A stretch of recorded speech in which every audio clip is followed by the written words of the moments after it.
সুদূরে এক ঘন জঙ্গল ছিল। জঙ্গলটি ছিল উঁচু শাল, সেগুন আর বাঁশঝাড়ে ভরা।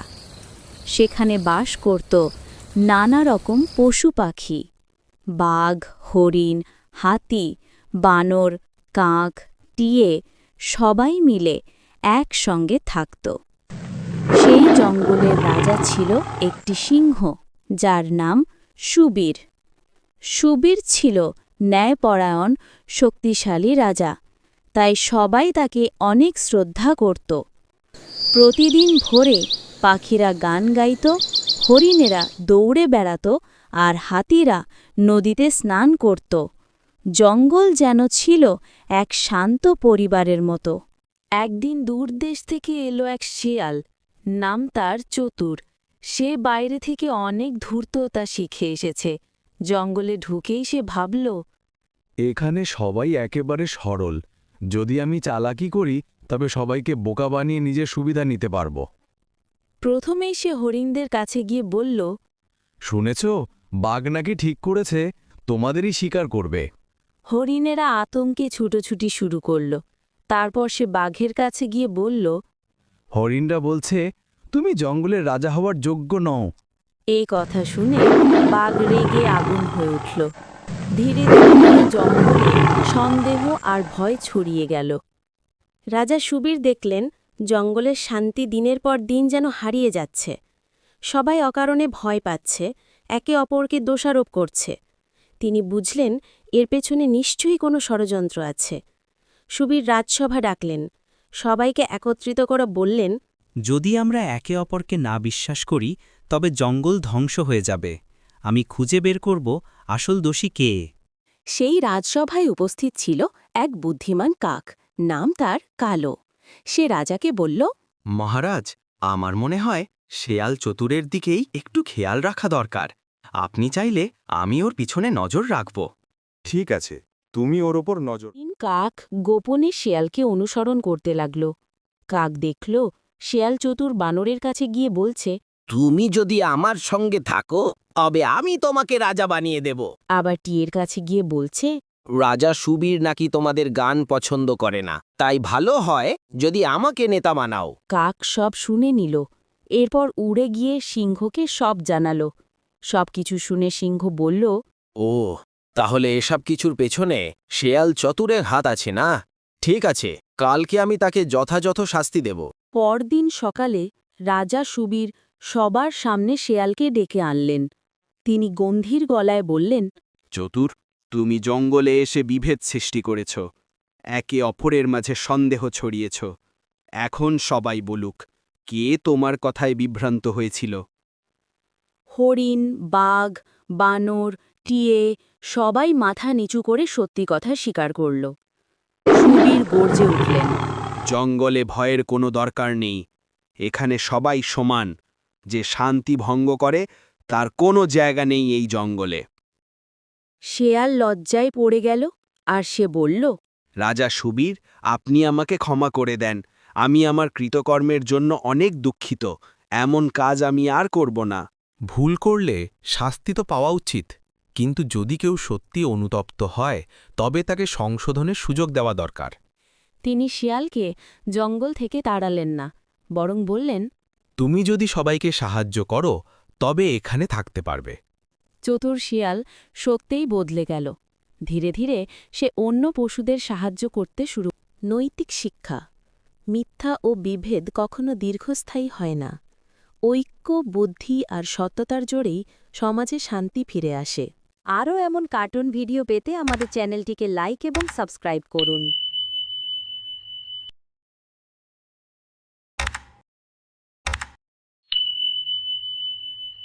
বুড়ো চাষির কঠিন অসুখ করেছে, বাঁচার আশা নেই। সেই সময় একমাত্র ছেলেকে ডেকে বলল, ওহে বাপু, আমার দিন ফুরিয়ে এসেছে। যাওয়ার সময় তোমাকে একটা দরকারি কথা বলে যাই।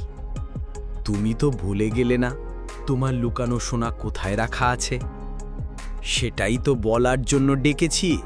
শোনো, আমাদের চাষের জমির নিচেই পোঁতা আছে লুকানো সোনা। আমি চোখ বুঝলে তুমি সেটা খুঁজে বার করে নিও। বুড়ো চাষি চিরদিনের মতো চোখ বুজে ফেলল। বাবা বলেছে জমির নিচে সোনা পোতা আছে, কিন্তু ঠিক কোন জায়গায় আছে সেটা তো বলেনি। তাহলে তো তোমার গোটা জমিটাই খুঁড়ে দেখতে হবে কোথায় সোনা আছে। আমি কি চাষবাস করার লোক নাকি?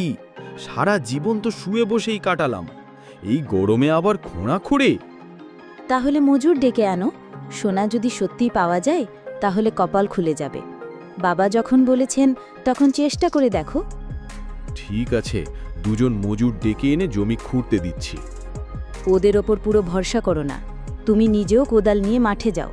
যদি ওরা সোনা পেয়ে লুকিয়ে ফেলে তাহলে তো সব শেষ। কথাটা ঠিক বলেছ। আমিও নিজে কোদাল হাতে নামছি কাজে। চাষির ছেলে নিজে মজুরদের সঙ্গে খুঁড়তে থাকে। খুঁজতে খুঁজতে ক্লান্ত ও বিরক্ত। সারা দিন খেটে মরি আর কিছুই নেই। বাবা নিশ্চয়ই মিথ্যে বলেছিল, কোনো সোনাটোনা নেই, শুধু খাটিয়ে মারল। তুমি সেটা বলছো, কিন্তু দেখো না জমিটা এখন ঠিক চাষযোগ্য হয়ে উঠেছে। আর কদিন পরই বর্ষা নামবে, এই তো বীজ বোনার সময়। বাবা এই সময়ই তো ধান বুনতেন, কি ভালো ফসল হতো। জমিটা যখন এমনি খুঁড়ে ফেলেছি তখন চাষ করে ফেলাই ভালো।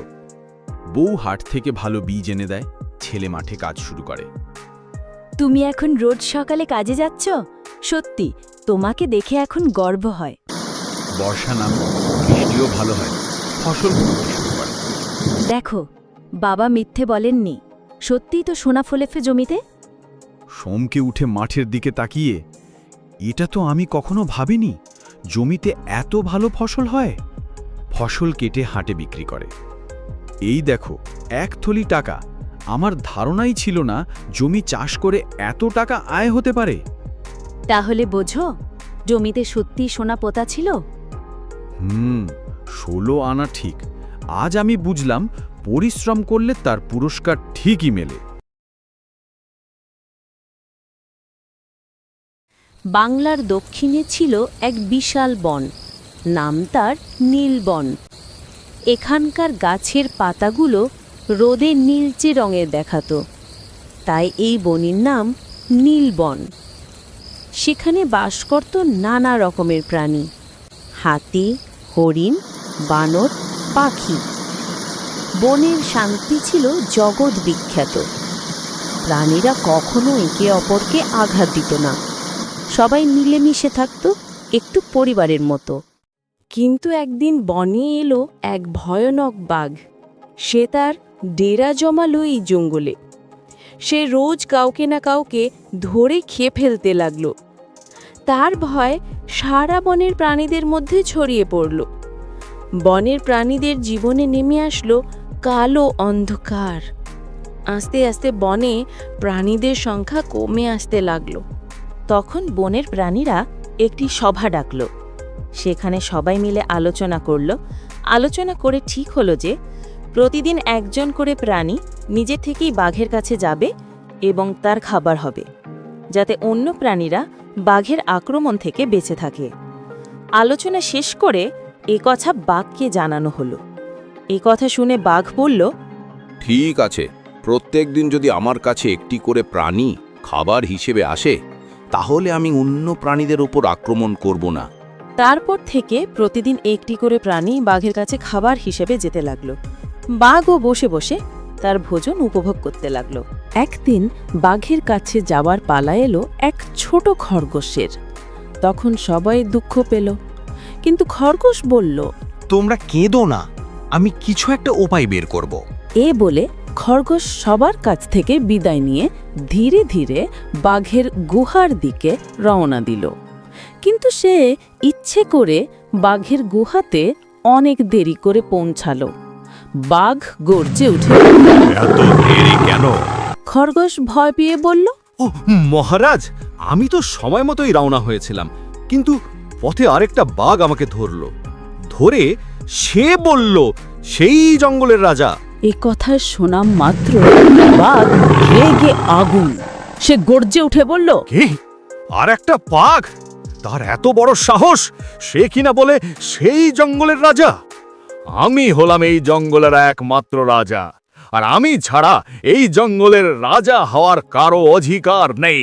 তুমি আমাকে তার কাছে নিয়ে চলো, আমি তাকে দেখিয়ে দেব আসল রাজা কে। ঠিক আছে মহারাজ, আমি আপনাকে তার কাছেই নিয়ে যাচ্ছি। খরগোশ বাঘকে নিয়ে গেল জঙ্গলের একটা কুয়োর কাছে। কুয়োর ভেতরটা ছিল খুব গভীর আর পানি ভর্তি। খরগোশ বলল, এই কুয়োর ভেতরেই আছে সে। বাঘ কুয়োর উপরে উঠল। কুয়োতে উঠেই বাঘ নিচে তাকিয়ে দেখল, সে কুয়োর পানিতে নিজের প্রতিবিম্ব দেখতে পেল। সেই নিজের প্রতিবিম্বটা কি আসল বাঘ মনে করে বলল, তোমার এত বড় সাহস যে তুমি এই জঙ্গলের রাজা হতে চাও? সে রেগে ঝাঁপ দিল কুয়োর ভিতর।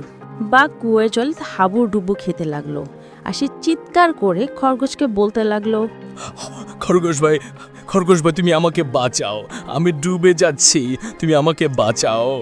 খরগোশ সেখান থেকে আস্তে আস্তে চলে আসতে লাগলো আর বাঘ সে কুয়ার মধ্যে ডুবে মারা গেল। খরগোশের মুখ থেকে বাঘের মৃত্যুর কথা শুনি বনের সকল প্রাণীরা খুশি হলো। আবার পুনরায় তাদের জঙ্গলে সুখ ফিরে আসলো। শিক্ষা: শক্তির নয়, বুদ্ধিই আসল শক্তি। মাথা ঠান্ডা রেখে ভাবলে বড় বিপদও জয় করা যায়। আরও এমন কার্টুন ভিডিও পেতে আমাদের চ্যানেলটিকে লাইক এবং সাবস্ক্রাইব করুন আর বেল আইকনটিকে অলে সেট করে দিন। সুদূরে এক ঘন জঙ্গল ছিল। জঙ্গলটি ছিল উঁচু গাছপালায় ভরা। জঙ্গলের মধ্যে দিয়ে প্রবাহিত হয়েছে একটি ঝর্ণা, যার সৌন্দর্য ছিল অপরূপ। জঙ্গলের পরিবেশ ছিল মনোরম। সেই অপরূপ মনোরম জঙ্গলের মধ্যে বাস করত নানা রকম পশু পাখি। সেই বনে ছিল একটি ছোট্ট টিয়া পাখি, নাম তার চুনি। চুনি থাকত এক বড় বটগাছের ডালে। সারাদিন সে গুনগুন করে গান গাইত। বনের সব প্রাণীরা তাকে খুব ভালোবাসত। একদিন বনে ভয়ানক খরা পড়ল। বনের মূল ঝর্ণকা আস্তে আস্তেই শুকিয়ে যেতে লাগল। নদীর জলও শুকিয়ে গেল। চারিদিকে পানির হাহাকার দেখা দিল। সবাই পানির খোঁজে হন্যে হয়ে জঙ্গলে চারিদিকে ঘুরে বেড়াতে লাগল, কিন্তু কোথাও এক ফোঁটা জল পাওয়া গেল না। বনের রাজা সিংহ একটি সভা ডাকলেন।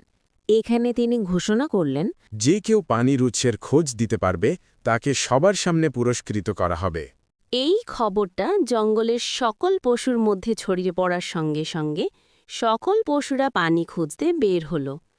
অনেক খোঁজার পরও তারা পানির খোঁজ পেল না। তখন ছোট্ট চড়ুই চুনি বলল, আমি তো একটি ছোট্ট প্রাণী, কিন্তু আমিও তো একবার চেষ্টা করতে পারি। এ বলে সে গাছের ডাল থেকে উড়ে গেল। সে উড়তে উড়তে অনেক দূর চলে গেল। গরমে তার ডানা পুড়ছিল, পিপাসায় তার গলা শুকিয়ে যাচ্ছিল, কিন্তু সে হাল ছাড়ল না। সে জঙ্গলের চারিদিকে ঘুরে দেখল, কিন্তু কোথাও সে এক ফোঁটাও জল পেল না। আস্তে আস্তে সে বনের শেষ প্রান্তে চলে আসলো। অনেক দূর উড়ে আসার ফলে তার শরীর ক্লান্ত হয়ে পড়েছে। একটু আশ্রয় নেওয়ার জন্য সে জঙ্গলের একটি গাছে গিয়ে বসল। আরে, দূরে ওটা কি চকচক করছে? মনে তো হচ্ছে একটি ছোট্ট জলাশয়। গিয়ে দেখি তো। সে কাছে গিয়ে দেখল, আরে, এটি তো একটি জলাশয়। চুনি খুশিতে কিচিরমিচির করে উঠল। অবশেষে তাহলে জলাশয় খুঁজে পেয়েছি। এখানে তো অনেক জল। চুনি জলাশয় থেকে প্রাণ ভরে জল খেয়ে নিল। আমাকে তো খুব তাড়াতাড়ি এই খবরটা রাজাকে দিতে হবে। সেই উড়ে গেল আর রাজাকে সব খবর বলে দিল। সিংহ সঙ্গে সঙ্গে একটি সভা ডাকলেন। সব প্রাণীকে তিনি জলের উৎসের কথা বললেন। তারপর সব প্রাণীকে নিয়ে তিনি জলের উৎসের দিকে রওনা হলেন। অনেকক্ষণ হাঁটার পর অবশেষে তারা জলের উৎসের কাছে পৌঁছাল। সব পশুরা প্রাণ ভরে জল পান করল এবং সকলে খুশি হয়ে চড়ুই পাখিকে ধন্যবাদ দিতে লাগল। আবার বনে পানি ফিরে আসলো। সিংহ বলল, আজ থেকে চুনি হবে আমাদের বনের সাহসী বার্তাবাহক। চুনি লজ্জায় হেসে বলল, আমি তো শুধু আমার কর্তব্য পালন করেছি। শিক্ষা: ছোট বলে কেউ তুচ্ছ নয়। সাহস আর ভালোবাসা থাকলে বড় বড় কাজও করা যায়। আরও এমন কার্টুন গল্প পেতে আমাদের চ্যানেলটিকে লাইক এবং সাবস্ক্রাইব করুন।